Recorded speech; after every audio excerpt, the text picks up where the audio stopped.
प्रकाश गाड़िया लोहार विकास समिति का प्रदेश सचिव हूँ और वर्तमान नगर पालिका बरौल से बीजेपी के पास जो ये योजना चलाई है गुमंतु और गुमंतु गाँव में गाड़िया लोहारों को बचाने के लिए।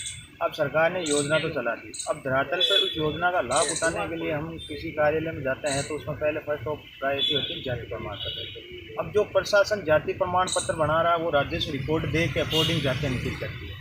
हमारे पुराने टाइम जो ग्रामीणों ने बसाया है वो लोहार जाति के नाम से बसा दिया।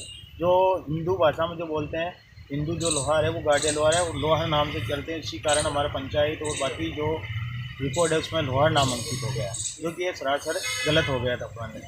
अब जो हमारी जो जाति का अलंकरण करने के लिए हम इस योजना का लाभ लेने के लिए हम गाड़िया लोहार समाज से सभी ये बंदे बिलोंग कर रहे हैं, तो ये समस्या आ रही है कि हमारा जाति प्रमाण पत्र गाड़िया लोहार समाज का बनाया जाए। प्रशासन गाड़िया लोहार समाज का नहीं बनाकर लोहार समाज का अंकित कर देते हैं, जो 45 नंबर पर है OBC में 46 नंबर पर।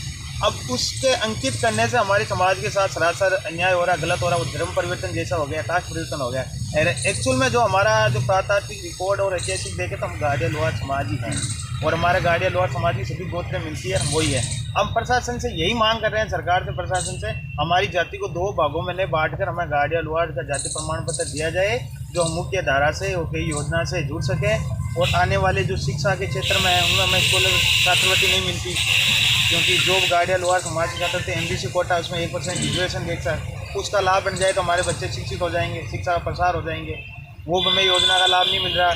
और जो पंचायत राज के जो है भूखंड आवंटन निःशुल्क, उससे हमें लाभ नहीं मिल रहा है। सन 1995 से ये योजना चलाई हुई, इस योजना का अभी तक वो धरातल पर उतरी है, उसमें अभी तक लाभ नहीं मिल पा रहा। कई बार पटवारी मना कर देते हैं, कई बार ग्राम सेवक मना कर देते हैं, कई बार तहसीलदार मना कर देते हैं। अब वो बोलते हैं पुरानी रिकॉर्ड लो। अब हम घूम कर जाती है, 5 साल इधर रहे, 5 साल उधर रहे, 5 साल उधर रहे, क्योंकि जो रेजिडेंस प्रूफ होती है वो 10 साल की कभी होती है, 10 साल से रेजिडेंस प्रूफ मानी जाती है राजस्व रिपोर्ट। अब 10 साल तो हम कहीं रहे ही नहीं, और जहाँ हम 30-40 साल से रह गए तो वहाँ लोहार नाम से हो गया। अब हम गाड़िया लोहार को बनाने जा रहे हैं, उसमें हमें बहुत बड़ी प्रॉब्लम आ रही है, इसमें हमारा जाति परिवर्तन हो गया। तो अब हम लोग क्या करेंगे? यदि हमारे कलेक्टर साहब इस समस्या को संज्ञान में ले लेते हैं, कर ले तो ठीक है, कर लेते ठीक है, नहीं तो प्रदेश तो बहुत बड़ा धरना प्रदर्शन किया जाएगा, जिसका जिम्मेदार प्रशासन होगा।